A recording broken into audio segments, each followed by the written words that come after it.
All right, we're back, aren't we? It's 4:37 in the morning. Um, the gas station up the street will be open in about, I want to say right about an hour. I think they open at either 5 or 5:30, and I'll be going up there for coffee. Um, a lot of the stuff that I've been showing in the last few days, I went through some stuff a while back about if you're encountering a riot situation or you are at a point where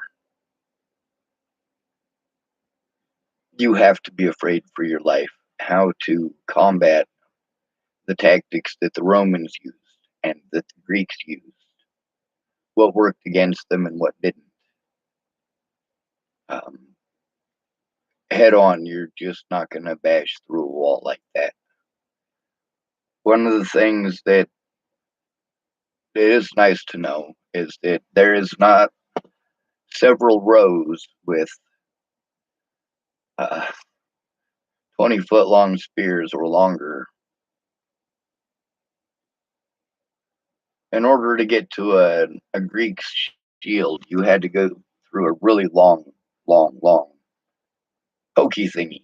And there's rows and rows of dudes right behind him who were also able to point their pokey thingies that way. And there are people on either side of him in a big long row, each of them with their pointy thingies pointing forward. Before you ever get to their shield, you've already had to go through a bunch of pokey thingies. With modern day and riot situations and things like that, many times there's no riot. Um, but the lack of pokey thingies means that you can get a lot closer. A lot of times, the way those things are attached, you can lift it up, you can yank it down, um, but you can't just do it by yourself. That's a group of people that are working together. The best way to do it, though, is to twist it, just like with anything else that is in somebody's hand. If you twist it, it's yours. If it's strapped on, whatever it's strapped onto is broken. But if you're not in that situation, if you're trying to avoid that situation, which is what I've been talking about the last few days, the very same stuff that you would do to subdue an officer or subdue anybody else who is trying to attack you in a group like that, especially if you have a group of your own, something like a bolo, things of that nature, are also things that can be used to catch and trap animals. If you are not interested in the violence, if you have a family, please don't be interested in the violence. If you have a family, please be interested in getting your family safe. Um, Things might get better, they might not. This year, a lot of people are going, man, I didn't think that there was a year that could get this bad, but there's people who have survived far worse years. Um, some rich person in the 1960s who is going to cocktail parties every night, the 1960s might have been great.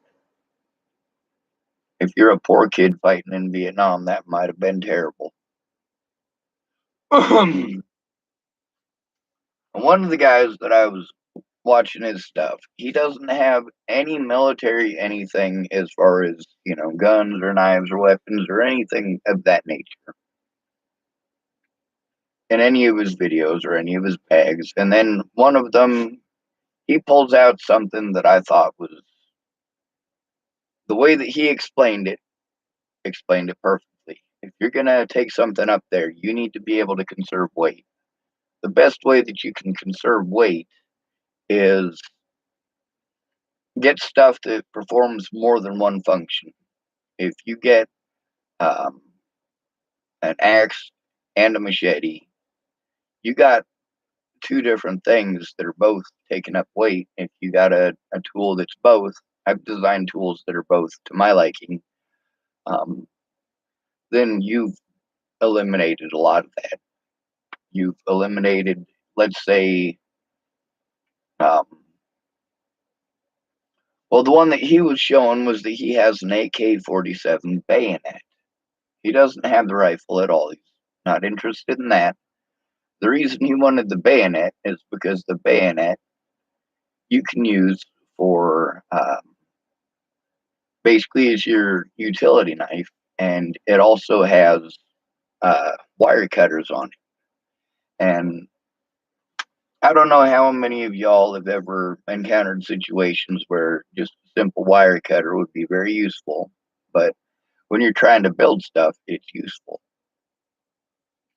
Um, as far as taking wire with you, I take wire with me where I go.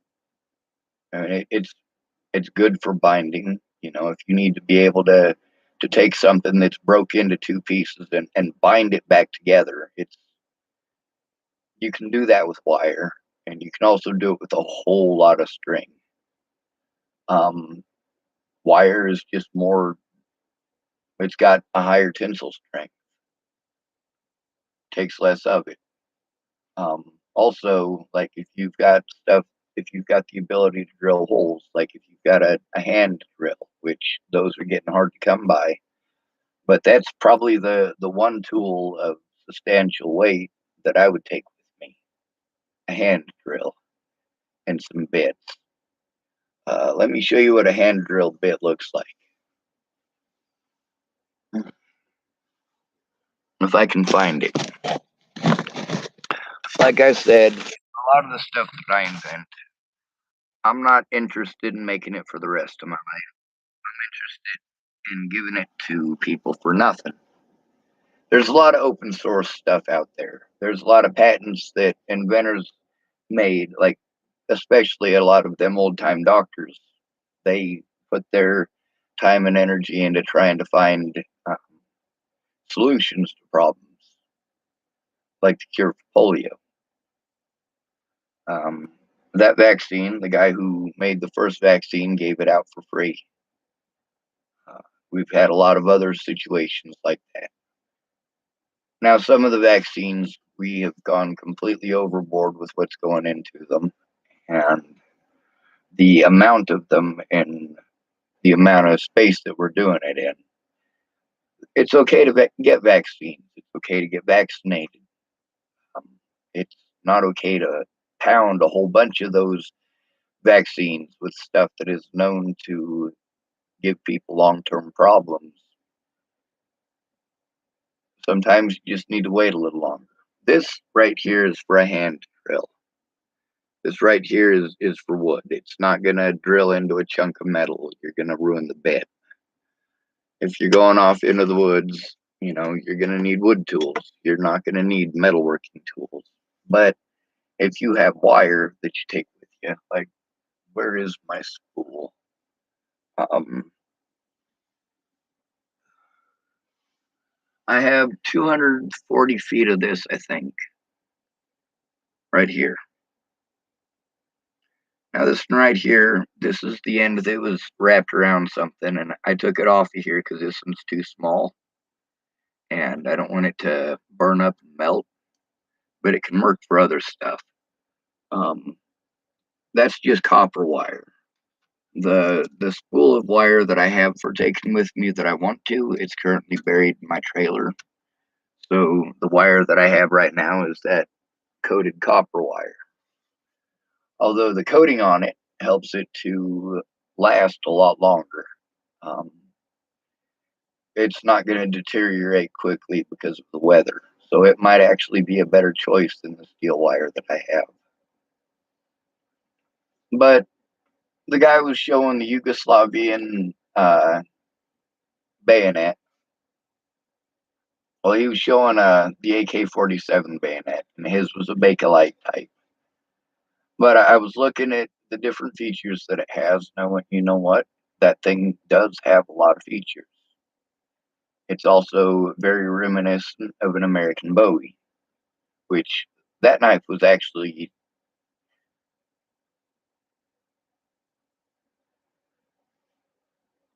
um, that knife was designed specifically for killing people.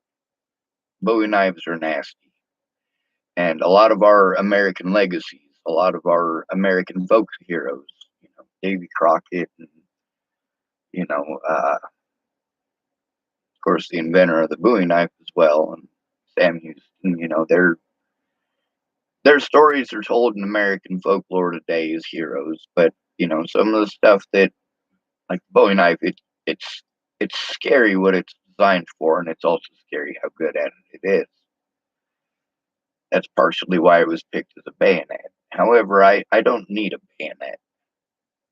The reason that I'm bringing this to your attention is there are a lot of Yugoslavian ones that are on sale right now, and they're all over the internet. They're flooding the market. A lot of the times when you see stuff like that, it doesn't happen often. It is a tool that's multi-use. It's also something that is military grade. It's also something that is not needed for the military. So, although you don't have an AK-47 and have no intent on getting one, you do have plenty of purposes for a knife, and I have plenty of purposes for them. Um, this one that I'm looking at is only $20, and it's got free shipping. That's pretty cheap. Um, as far as using it in battle, what battle am I going to go into, dude? I can't run.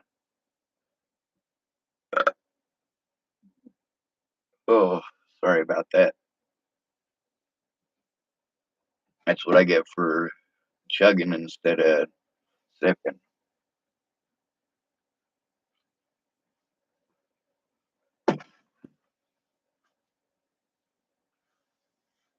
As soon as you start looking at some of those videos, if you're interested,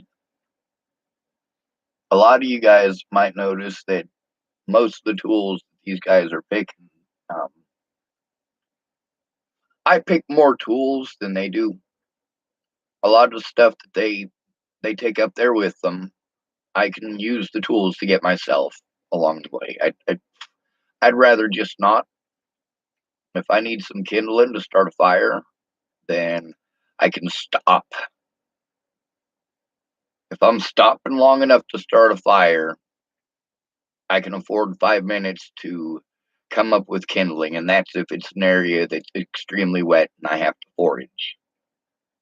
In most areas, it's not going to take 5 minutes to find enough stuff to start a fire to keep yourself warm. Here in Nebraska right now, it's a matter of reach down and grab. The grass is all dry. The more difficult issue in this area right now would be to find a location where it's not going to spread. If it was raining, well, I would hope that you would grab it before it starts raining because you're not going to likely find something with enough cover unless you're next to Lodgepole Creek. In that case, just like before, reach down and grab. If there's dead trees, the best bet that you have is to peel off a couple of them chunks of dead bark and the stuff that's in between the bark and the tree. Grab a whole bunch of that. That'll work perfect. Um, this is a lot of stuff that I learned as a homeless person. There's also a lot of that stuff that I learned just from growing up. When you're in an institution and you're allowed to go out for a while, you really want to pay attention to nature. You want to get up close and you want to touch things. You want to touch the trees. You want to touch the water. You want to feel what the slime on the rock is. It's green. It feels slimy. You want to feel the textures. You want to experience that world. And you get to learn stuff.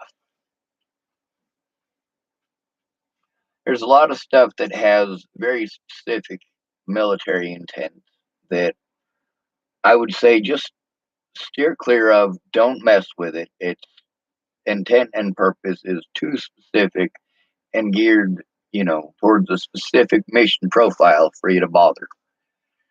This bayonet, just because it has the ability to clip through wires, and there's other features on it too, and the fact that it does come with a sturdy clip, makes it so that it is very much something that I feel comfortable or would feel comfortable using. Also, where the barrel would normally go through the bayonet lug, that is a finger guard. That'll act to prevent you, like, let's say, because it's a plastic handle. And if I was to get one, the first thing I would do is cut some serrations into the handle so I can guarantee a better grip.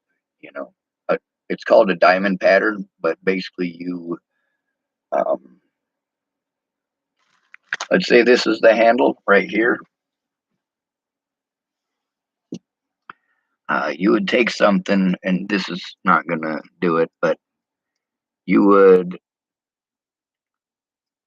basically you'd cut it at an angle like this, and you'd do it all the way across, and then you'd do it again the other way at this angle, and then it kind of cross hatches them, and it'll give you a lot better grip.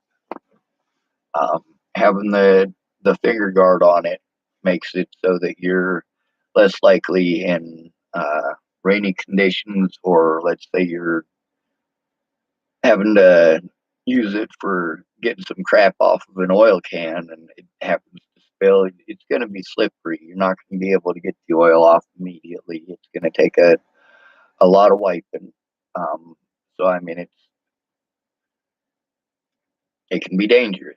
Now, part of it also on this is that these things are cheap because it's military surplus. There's going to be problems with them, like maybe the tips broke off. It says that the majority of these have the tip broken off, and that's a defect in the design. Um, those of you who are familiar with the American Bowie, you know what that design defect is, and you also know how to get past it. You know how to round tip it, and that works just as well. So it's not a flaw that's tough to get past. Also, we know a little bit about heat tempering here in the U.S. of A., especially here in Nebraska. You take a torch to the back end of it, as long as you can actually look it up on the internet, look at the temperatures that you're going to want to reach and how to tell based on the coloration of it if you've reached that temperature. And then you can case harden it just by dipping it in oil. Be careful, the oil tends to light on fire. Um, it does also have a lot of pieces, but they're thick, they're robust. They're not made pretty. A lot of the stuff that people are looking at, the military stuff that I got, if I grabbed all of my emergency stuff that I would need in the mountains, it is actually all green. All of it. It's all green, with the exception of the fact that I no longer have a backpack to go with. I would be using that backpack right there. And, it's not set up to have a bunch of stuff strapped to it. Thank goodness for me, most everything that I have has multiple straps. Um, I'll show you, for example. I did look up what a lot of this stuff is.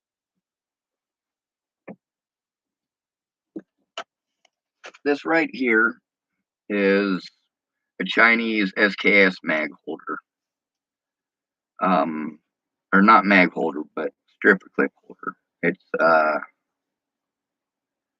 can't remember the name that they had for it, but the one that I was showing with the wooden things on it. This thing is, I think they were showing it for like $30 on eBay or something. It's not too expensive, but the straps on it aren't exactly that great. The gas masks, a lot of the reproduction gas masks, believe it or not, they're They're not allowed to make the reproduction gas masks unless they actually work. There was a mix-up with that having to do with Israel, I guess, or from what I heard. Forget what you heard. Look it up, Sean. Yes, ma'am. Um, but the Israeli civilians, when you build a house, you build a safe room into it, and you also have gas masks, and every person has to have one. Um, so there were, I guess, some defective gas masks that were reproductions, and they were just meant for basically for Americans to show it off. It's a reproduction German gas mask. So they're buying them because they're cheap.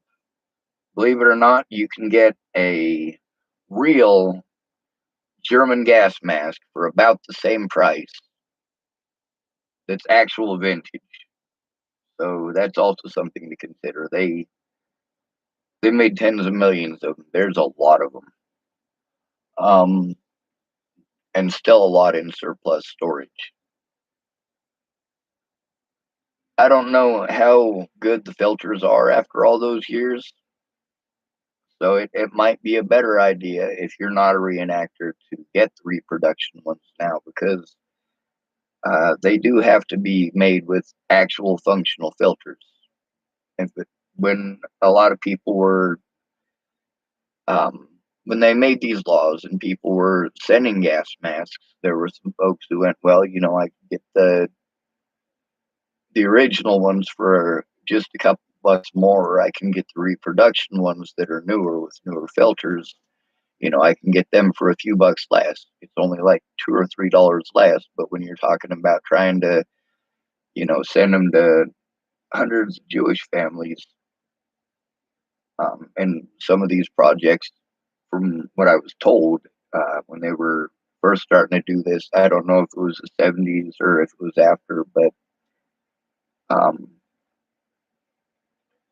when people got these and the gas masks didn't work and they ended up dead, uh, they made it so that if you're going to make something like a gas mask, it does have to work even if it's reproduction. If it's non-functional, it has to be labeled as non-functional and a lot of stuff like that. Train.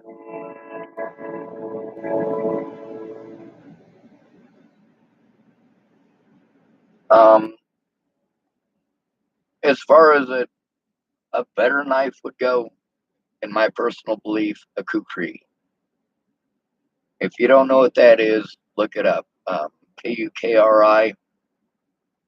That's not the best way to spell it, but it's translated um, into English, phonically, whatever, people write down.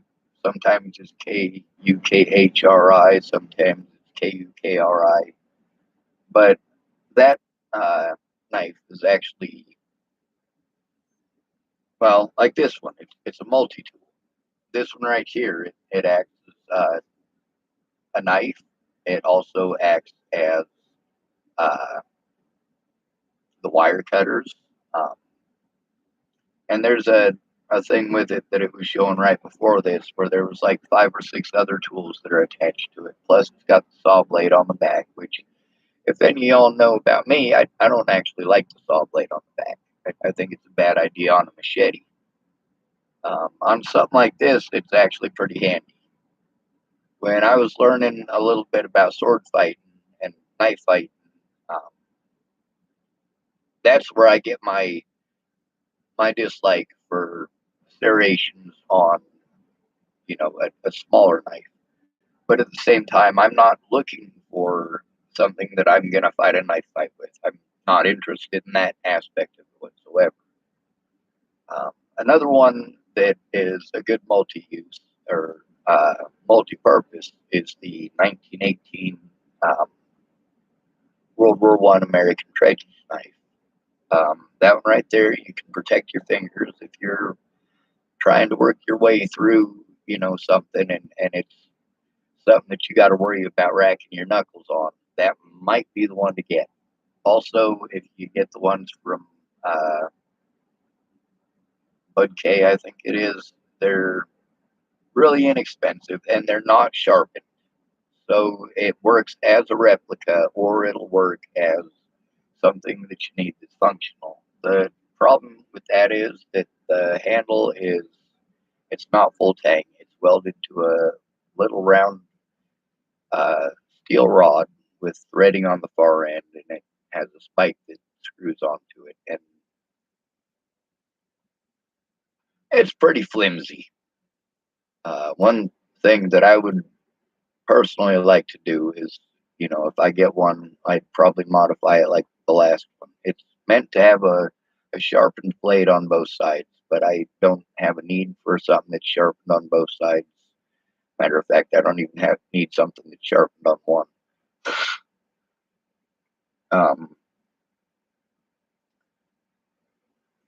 and in that particular scenario, if I'm going to be using that, it's going to be something that I'm going to rack my knuckles on. It's not going to be something that's going to be a fine slicing knife for a fucking tomato. It's not going to be a well honed friggin' fillet knife for getting a perfect fillet off of a friggin' salmon. It's going to be something that's basically for sawing through. If you're trying to saw through, it's doing the equivalent of a saw for smaller stuff. Um, with each of these options, I mean, this is for something where you might need something with a blade. Me in specific, I don't carry any of them. I haven't ordered any of them. What I have, I'll show you. Um, and I know that these aren't gonna last like that would, especially if I'm up in the mountains. But I got these because I won't get in trouble for owning them. This is obviously a utility tool. Obviously, a lot of the stuff that I do carry with me has been sliced and diced by these things. I make stuff. These are sharp.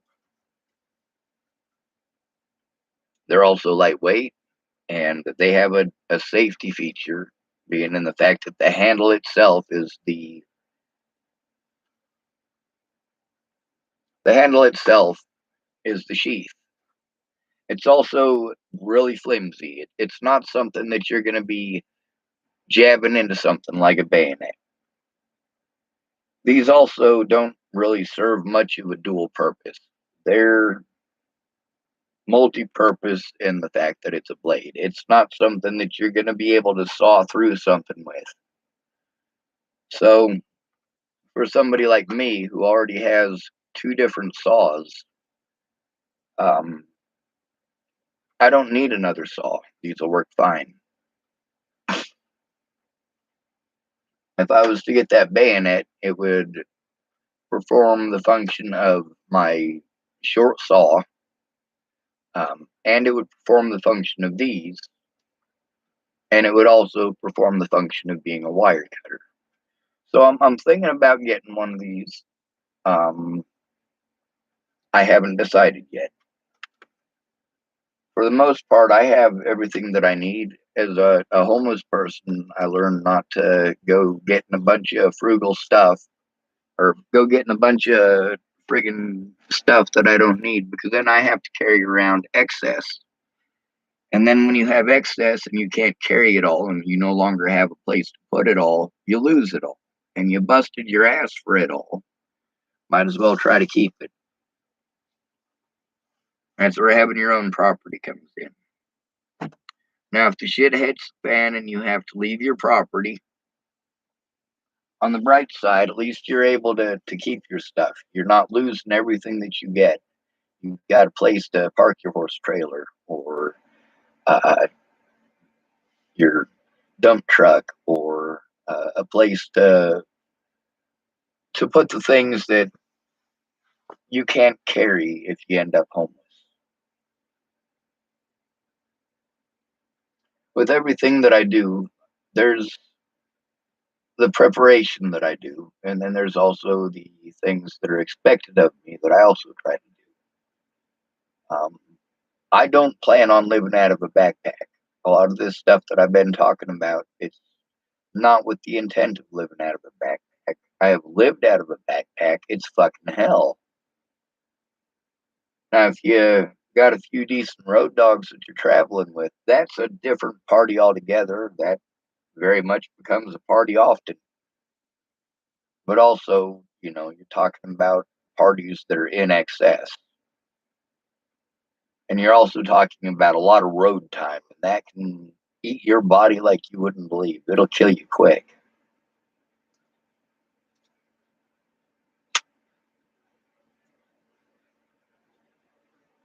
Um, this one right here is called circle10ak.com. And, you know, it's cheap. It's cheap. If you're going to get something for an emergency, a lot of people say, you need to get something that's high quality. You need to get something that's high quality. No, just get something that'll function. You don't need something with a, $30,000 fucking coat of platinum Duracoat with fucking gold flake leaf, this, that, and the other, and special inlaid this. You don't need polished brass.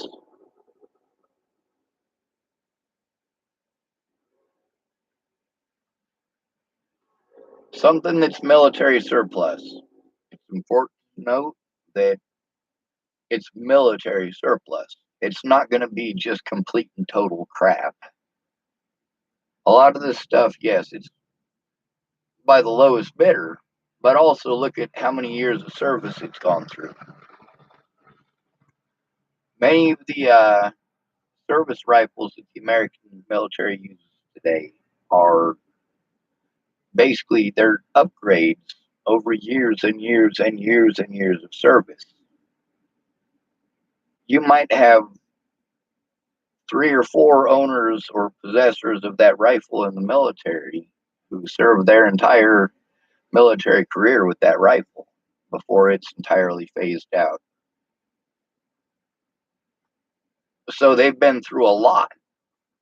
If they're if there's something that's been through that much service, then it's going to have blemishes. It's not going to be pretty. It's not going to be something that you're, trying to present somebody as an award piece. It's not something that you're going to go and play. It's something you're going to use. There was when I got that 1918 trench knife of mine. I don't have it anymore. I actually gave it to a woman for her own protection, and that's strange. But I modified it. It comes with a round handguard, and I had to modify it so I could hold it in the reverse grip. Um, I can't do that anymore. I'm right-handed, and what Lolotai did to me really, really fucked me up. Um, but that's all right. I'm not interested in knife fighting anyway. But with that, it was a $20 thing that I modified. And a lot of times I'll pull trash out of the garbage can and I'll modify it how I want. And I've had people see what I was making and go, hey, man, I saw something similar. You should let me buy you one. I'm like, don't buy me something. You're going to give me extra shit I don't need. I'm taking something and adjusting it to specifically what I want it for. So anything that you're going to waste your money on, I can. Please don't be angry if I modify it if you're going to give me anything. But I've had friends give me stuff because they thought that you know them buying me that was time. Meanwhile, what they give me, it cost them more money than I would have spent. Matter of fact, more money than I did spend because I'm getting stuff out of the garbage. And what they give me isn't going to serve my purpose either. It's also not something that I'm necessarily going to be able to modify to my purpose, despite the fact that they think I should be able to. So if I do modify it, it's going to be modified for another purpose. And they may not be happy with that. They gave me a gift, it should be fine as it is. Well, if it's mine, I'm going to use it. And if I'm going to use it, it has to be something that is useful to me.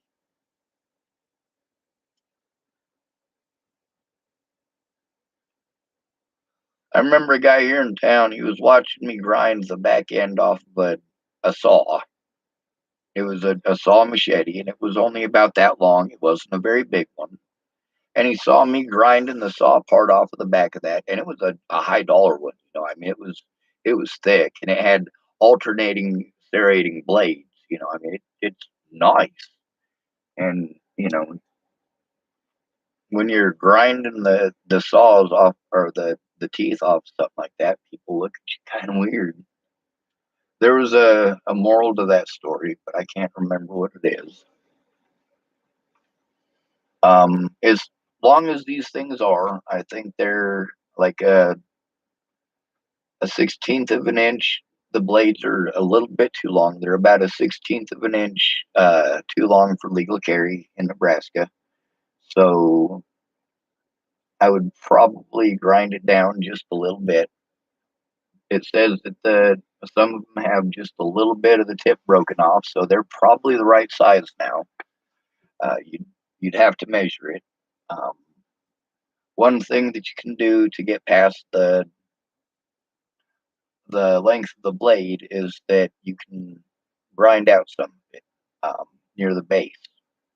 It's sharpened all the way down on an AK-47 bayonet, but if you grind off some of the blade part, the sharpened part, you grind it down and take it back about a quarter of an inch. I'd take it back quite a bit. Then you're still maintaining it as a useful tool, and you're also able to keep some length on it so that you can maintain all the parts on it and still be able to use it properly, given that you're still going to want to use and have access to the wire cutter capabilities. But it also, if you figure in the weight of wire cutters, even a small set, let's say just side snips, you're talking about the metal weight of the handle and also the pin that goes in between it and between the two pieces. And you're also talking about the weight of the tip. I mean, you've got three different pieces there that are metal. Um, in this case, you've replaced one of those pieces of metal with the sheath, which it can be a little bit heavier than a normal sheath because it's making up for an entire half of that tool, or nearly an entire half. The other part is the bayonet itself, and that part can also be a little bit heavier because it's making up for half of that tool, or almost half of that tool. Now, the little bit of weight that the pin amounts to, you could attribute it to either one, it'll be just fine. As long as you're breaking down the amount of needs that you have. If you're gonna carry a knife, make sure that you know the laws in your area, and make sure that if you have modifications on it, they are legal. If I was to get that bayonet, um, having the saw on the back of it for a survival situation, that actually would be pretty ideal. On something short like that, it's pretty important to have a finger guard, and that part is also covered. Um, it's not something that you're going to be going up and trying to take on an army with. You're not Rambo. Don't think that you are for a moment.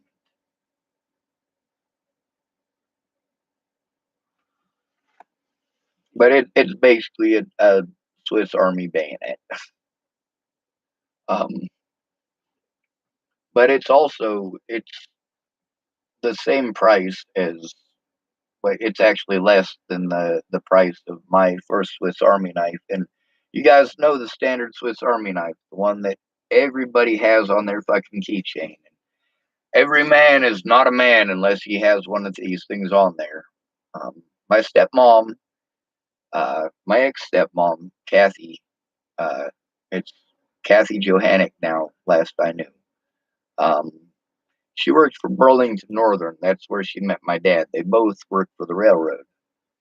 And that's where my dad was working and all that when he got busted for cocaine. He actually married Kathy while he was in prison for that. And she had one from Burlington Northern that was green too. Um,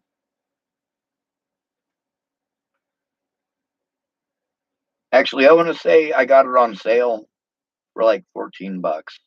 I'm pretty sure that's the reason that I got it. It was super cheap. It was an actual genuine Swiss Army knife, and it was green, and I was totally into green at the time.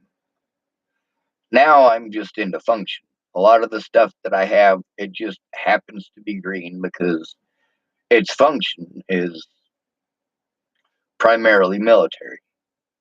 A lot of the stuff that I have, like that harness right there, it's not a nice military harness like our military would use. It's just the bare bones minimum. Not a lot of extra crap, not a lot of extra complications, but it's for carrying gear. I'm not carrying the gear that the military would put in it. There's no bullets in my bag. But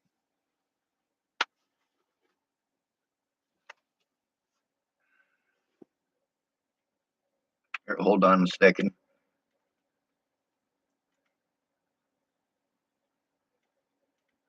I am.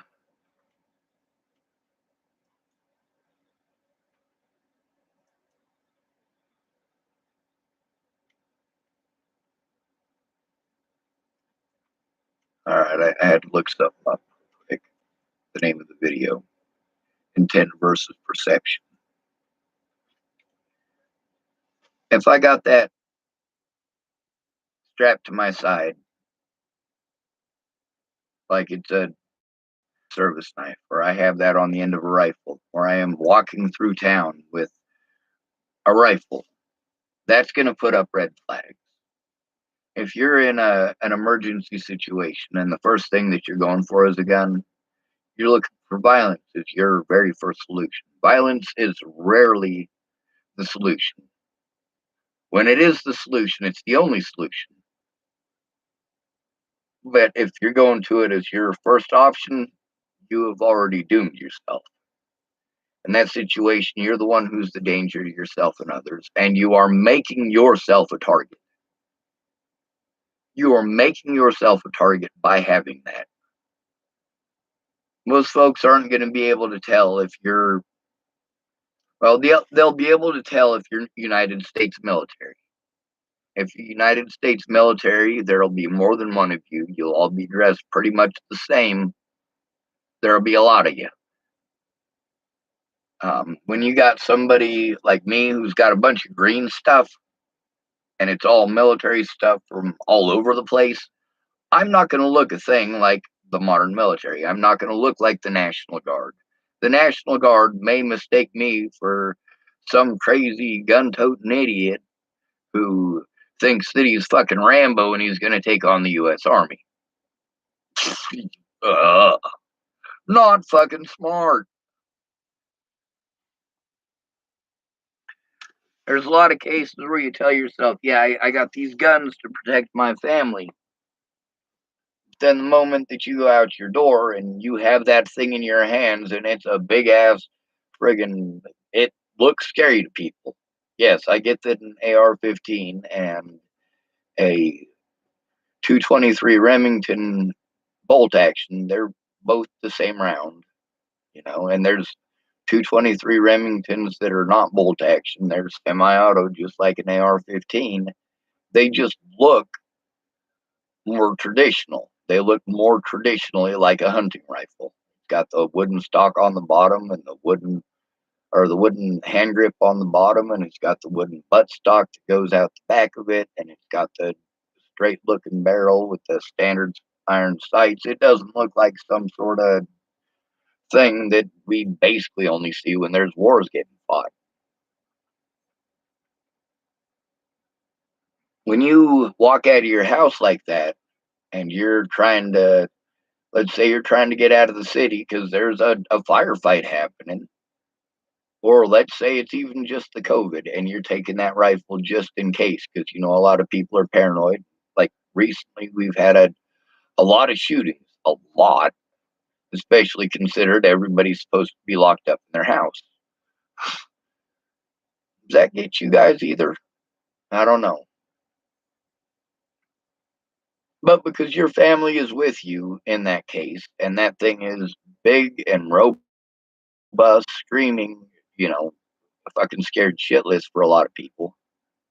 It's like owning a black dog. People see a black dog and they're automatically more afraid than if it was a white dog or a dog with spots that were different colors.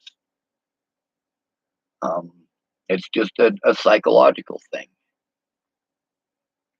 Your perception is completely different from the first responders that you might meet.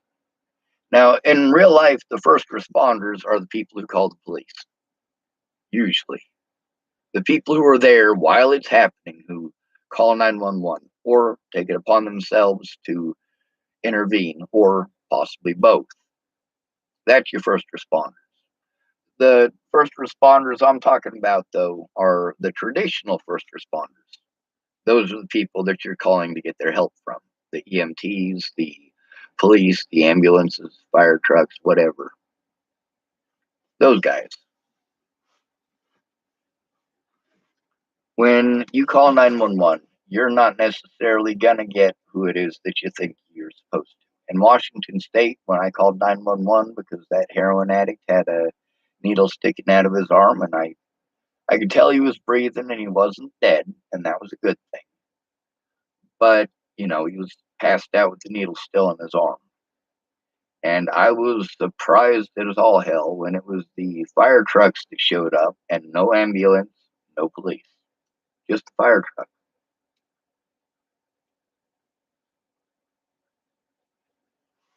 When you have your family with, these folks don't know if these are your hostages or your family, or maybe part of some nut job militia who's trying to take advantage of the situation.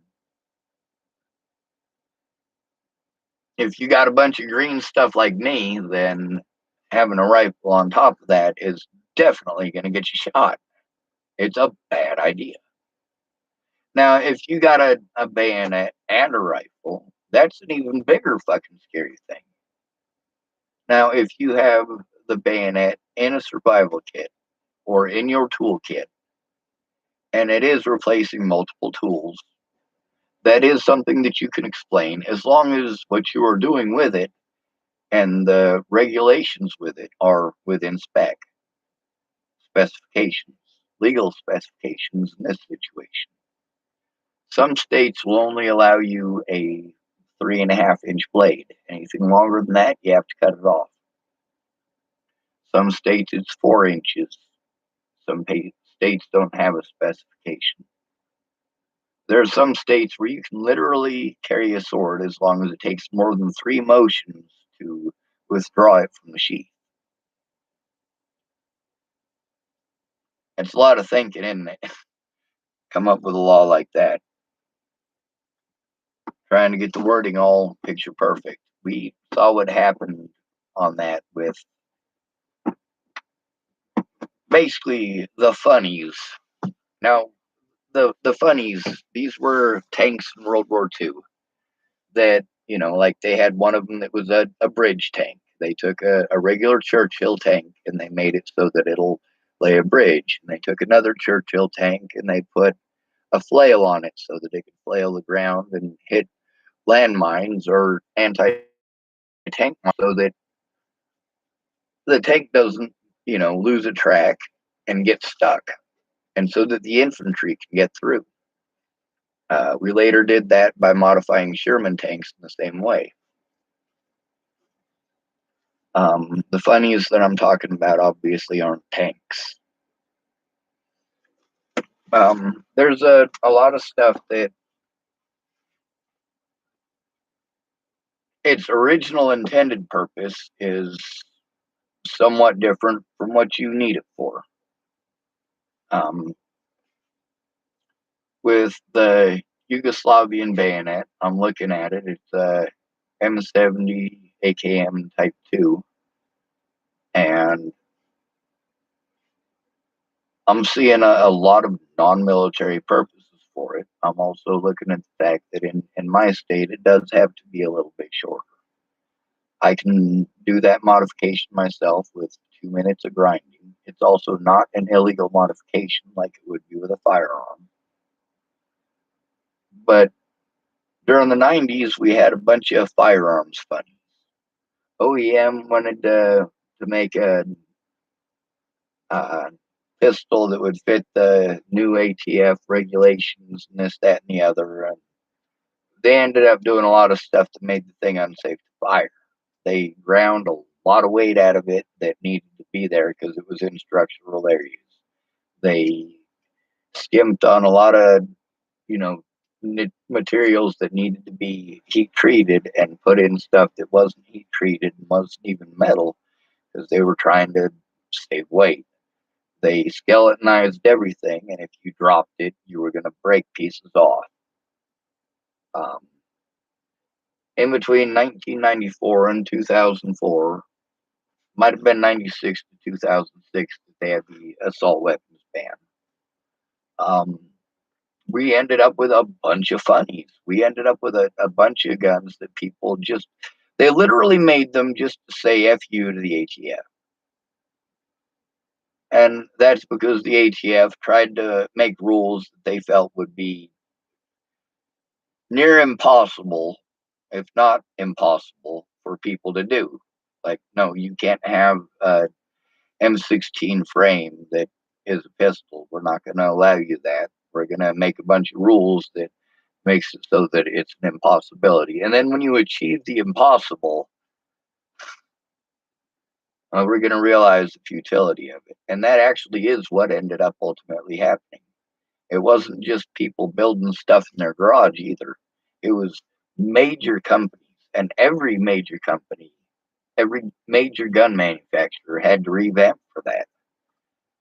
I mean, a lot of these guys, they're making military sales, and they're also making civilian versions. A civilian version, it's not going to be meant for killing. It's not going to be meant for firing military grade ammunition. It's going to be meant for firing what you can get in the or in a hunting goods store or a sporting goods store. I've never seen NATO ammunition in Cabela's. Ever. I've seen ammunition that is supposedly to NATO specifications, but it's actually match grade. Um,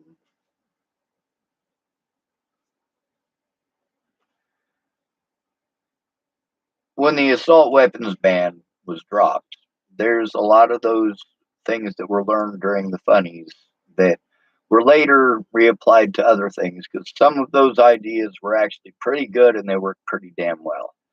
Others, like skeletonizing the stock, made it dangerous and hazardous to the user.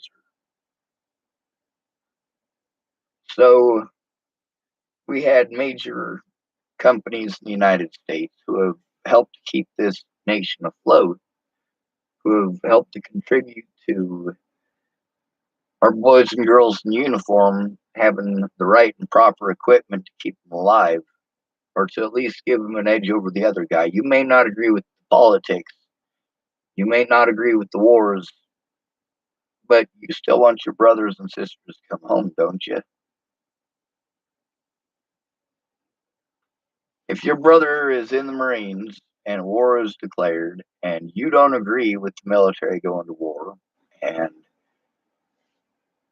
you don't think that your brother should be sent over there, but he's sent over there anyway. You want your brother to survive that. You want him to have every advantage that he can. Not because you want him to kill a bunch of people, because you want him to come the fuck home because you love him. That's where we're at right now. We're not in the military. Okay? We're not in the military like that person's brother in that little fictitious story. We're not like that. We're not taken to a foreign country and dropped off with a rifle and said, hey, you're going there for us. You're going to be coming home on your own.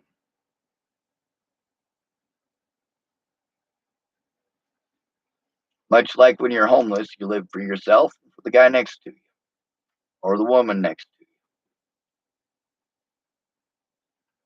Once you're in the thick of all of that shit, you're thinking of your safety and the safety of your loved ones.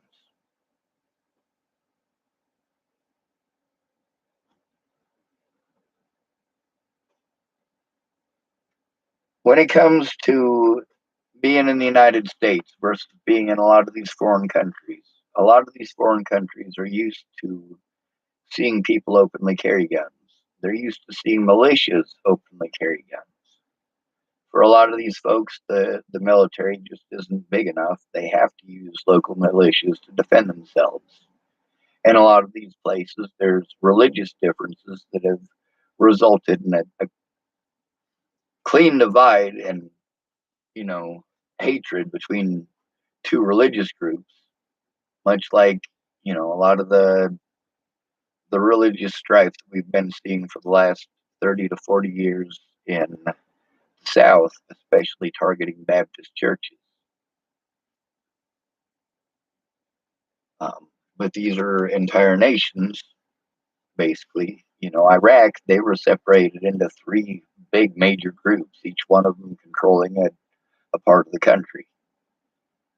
And it was because of the genocide or attempted genocide of one of those groups that we actually were looking at them to begin with. But we didn't do anything about it. We just let it happen. It wasn't until they invaded a country that had oil that they were selling to us that we really got involved. You don't get to invade Kuwait. Kuwait gives the United States oil.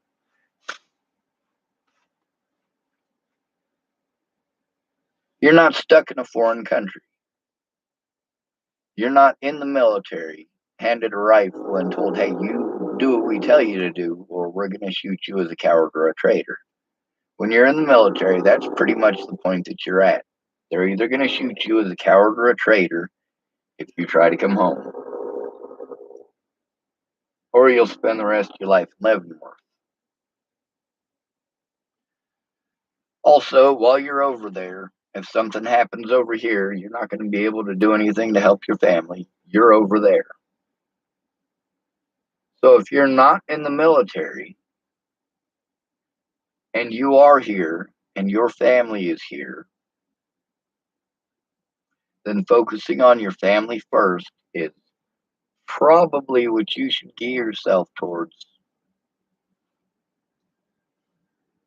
With me, all I got to worry about is myself. And I do look at all of my green stuff and I look around and I try to find stuff that I can use to replace it.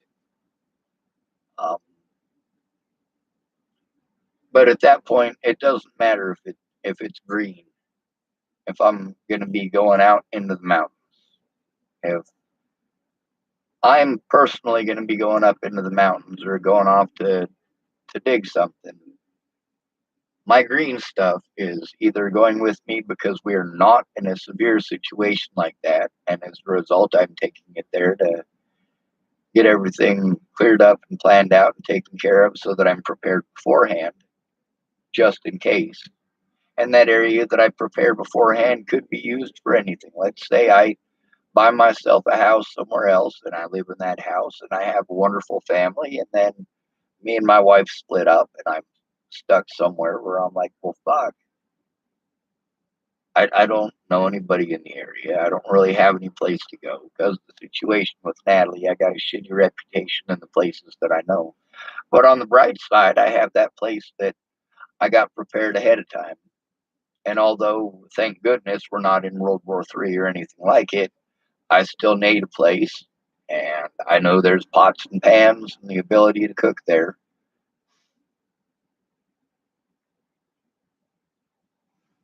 So I'd be taking my green stuff there ahead of time. And if I don't get it there ahead of time because I'm not able to get property, if I'm walking around with my green stuff in that scenario, trying to hike off to somebody or hike off to somewhere, um, well, things are pretty desolate and pretty destitute. And I'm probably not going to be too worried about if I got shot or not. If I do, it happens. It's not like at that point, like I wouldn't have already lost everyone I love. It's just a matter of survival at that point. I could paint a lot of this stuff in fancy colors, but the fact that it is green does give me an advantage, like that military guy was talking about. When you're going camping or hiking and you want to be clandestine about moving up there, it might be better to pick a day pack and make a few trips, or pick something that's not green and make a few trips, or take the stuff that's green and put it in something that's not green and take a few trips. Um, but if I was in a really severe, I need to go right fucking now situation, I would just have one bag that was packed with the absolute necessities, and most of this green shit would be left behind. I can't carry it all. There's no possible way. I don't have any need for 2 gas masks. The tin for the gas mask is probably a lot more useful to me than the gas mask itself on a day-to-day basis. I can use the tin for cooking stuff in. I can use the tin for boiling water. It's got a lid that closes, and the fact is, the lid is also watertight. So that container's got some use for me. The chances of me ever having to use that gas mask in my lifetime, they seem pretty remote. But a lot of people thought that and ended up having to use them. So keep that in mind as well. We got a bad habit of thinking that it can't happen to us, and we're beyond that in the modern world, and we're beyond those barbaric ways of thinking in the modern world, and our laws reflect it. Well, that's a matter of perspective. When it comes to high tension situations, you want to minimalize every excuse that you can for anybody to shoot you. And the best way to do that is to minimize your signature as a threat. If you live in a town, let's say United States government falls and it's everybody for themselves. You live in a small town where your reputation, people think that you might take the opportunity now that there's no government and there's no forensics, do a bunch of stuff that you were unable to do or too afraid to do because you didn't want to get busted. And now you're no longer afraid of getting busted. And that's how it's going on in their mind. They might just lynch you on the spot. If you got a bad enough reputation, you might have a whole bunch of people in the town who are going to say, hey, man, that's messed up. That's messed up. That messed up. But, well, when you got 20 people with guns and a rope and they're going to lynch somebody and they're hell bent on it, you getting involved might be the difference between them living and dying. And it might be the difference between one lynching and two.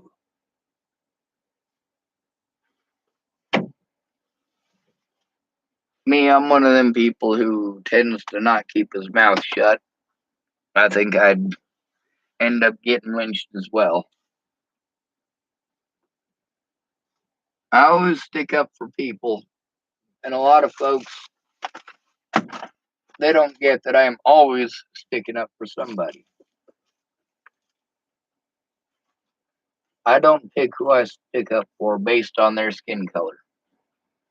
But if I see somebody being victimized for their skin color, I'm going to say something.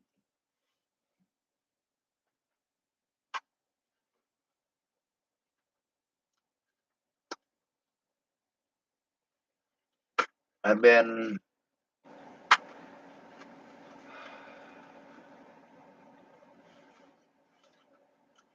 I've been pretty full of anxiety lately, trying to get a piece of property,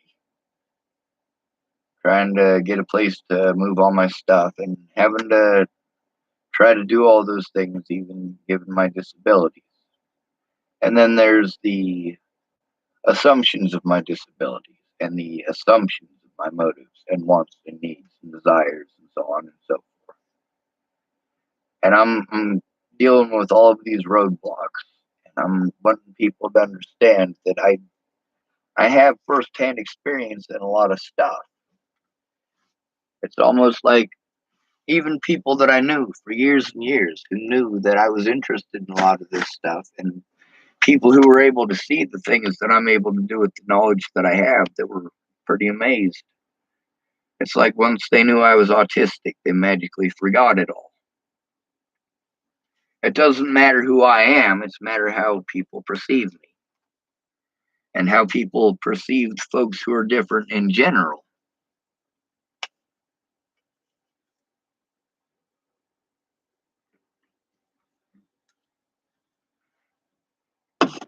Here in Chapel, Nebraska, they were and still are kind of historically mean to people who are homosexuals.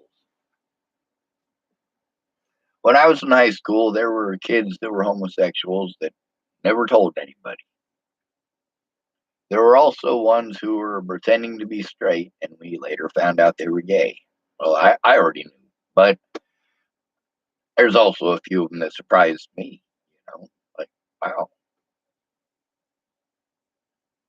I did not expect her to turn into a lesbian. She come from a very right wing Christian family, and she herself said a bunch of anti lesbian and anti gay stuff and things about hell. That was surprising. But also, like when I was in high school, with a lot of that hatred, I stuck up for people. I knew that I wasn't liked. But in Chapel High School, it wasn't as bad as Lodgepole. In Lodgepole, you had two groups. You had the popular group, and then you had a bunch of little individual loners. In Chapel, you had a few more groups to choose from, and that's nice. If you were a nerd in Chapel High School, you could hang out with another nerd in Chapel High School and not get picked on too bad.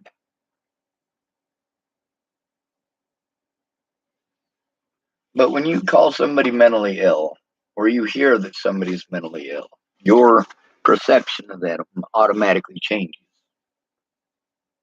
When you live in a small town and reputation is everything,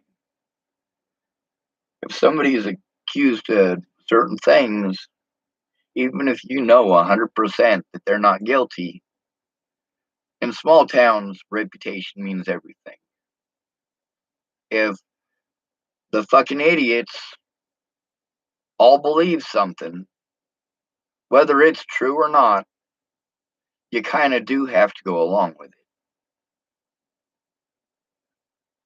They'll boycott your business if you don't.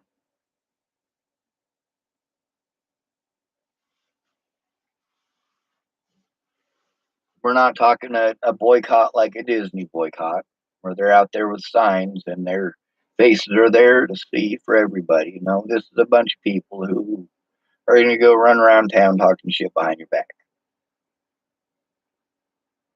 A lot of these people who tried to help me, I tried to tell them, hey, that's just the way it's going to be. You need to understand that that's something that is probably going to happen to you. You're probably going to have to deal with these dynamics if you're going to help me. And all of these people tell me, oh, I can handle it. I can handle it. No, the fuck they couldn't.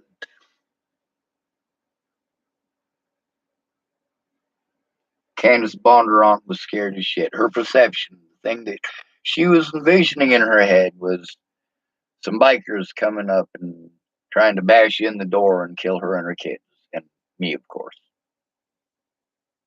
The reality of the situation is that it wasn't somebody pointing guns, bashing in the door, and trying to shoot people.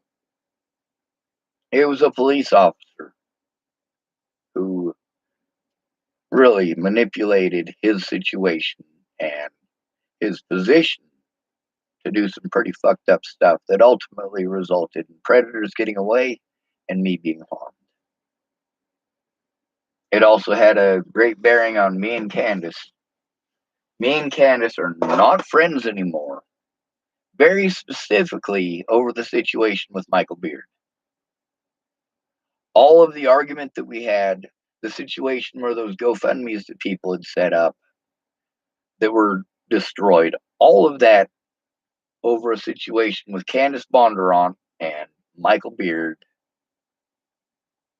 that arose from a situation between me and Michael Beard, that arose from Miss Shelley pocket dialing me, and it sounded like a scuffle or a fight.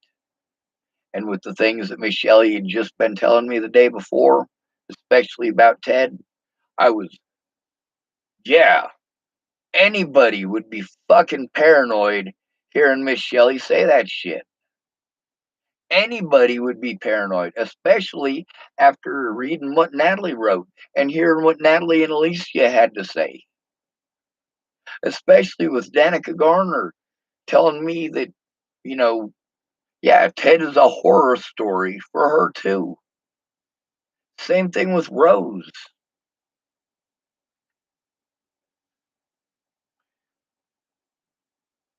Now, the thing is with most of them is that they didn't ever actually perceive me as the bad guy. After they caught Joseph Michael Lopez, it was obvious to them that I was not the bad guy, and they should have left me the hell alone.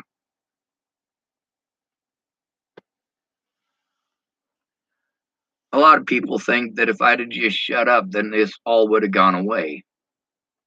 But that's not true. All of the stuff that I have to deal with to this day, all of the situations that I am in, they're all dominoes. One little bit of slander leads to you not having an honest court date. You not having an honest court date results in you not ever being able to defend yourself ever again. From there on in, you have something on your record that everybody and their fucking mama, when you have a goddamn argument, can say, well, looky there, looky there, looky there. They don't care that you weren't allowed to show evidence. They don't care that you tried over and over and over again. They don't care that you got witnesses. They only care about the outcome. If you weren't allowed in your court dates because you were incarcerated, people don't care about that. They just care about the outcome. People don't care that I have warrants because the law and my public pretenders didn't do their fucking jobs. Instead of that, people go, well, you got warrants, you got warrants, you got warrants. Why you got warrants? Huh? If you didn't do anything wrong, why you got warrants?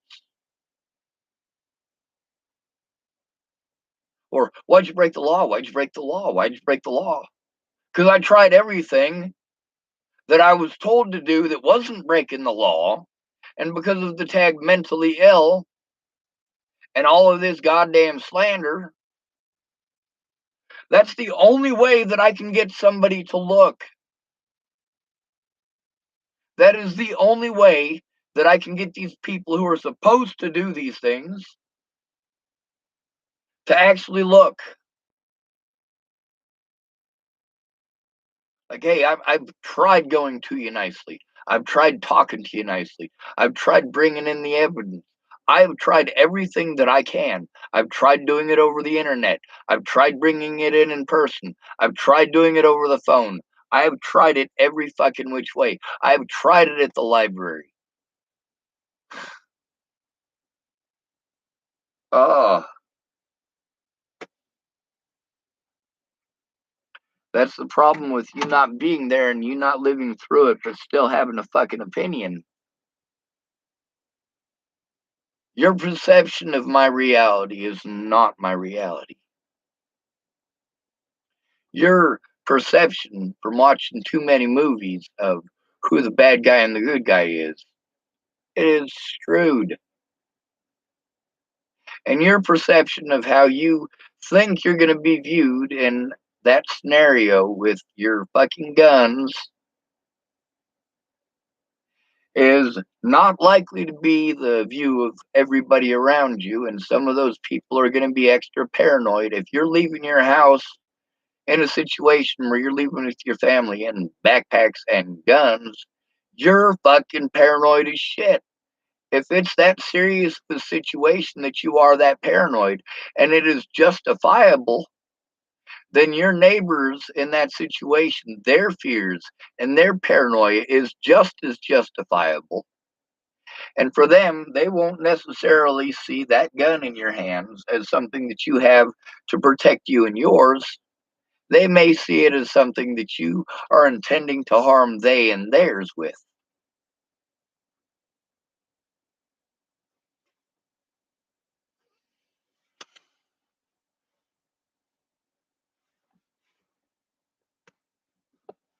I know a lot about perceptions. I'm bald, I got no teeth, I got facial hair. I know how people talk about me. A lot of them are very liberal about expressing it. I've had a lot of people tell me, man, you look like Taliban Tom. I'm like, the fuck is Taliban Tom? That's probably something I should look up too.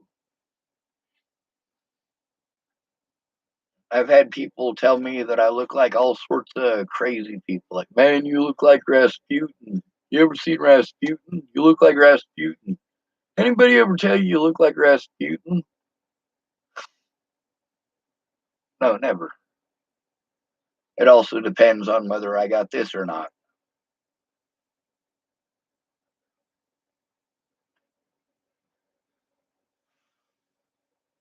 It's almost 6 a.m., so I suppose I'll turn off this video and try going to sleep again. I didn't go up for coffee yet because I'm still hoping I'll get some sleep.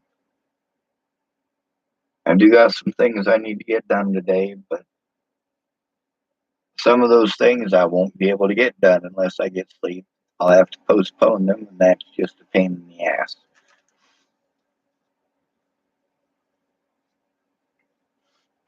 Luckily, if I go to sleep right now, 6 a.m., and get full 8 hours of sleep, and that'll make it, let's see, in 6 hours it'll be noon, so that would make it 2 o'clock in the afternoon. At 2 o'clock in the afternoon, everything is still open for between 2 and 3 hours here in Chapel. So most of the stuff that I need to run around and do at the local businesses, I'll still be able to do. And I'll be able to order that part for the truck. It's like $22 at the auto parts store. And I'll, of course, have it sent here so I can get it put on as soon as it gets here.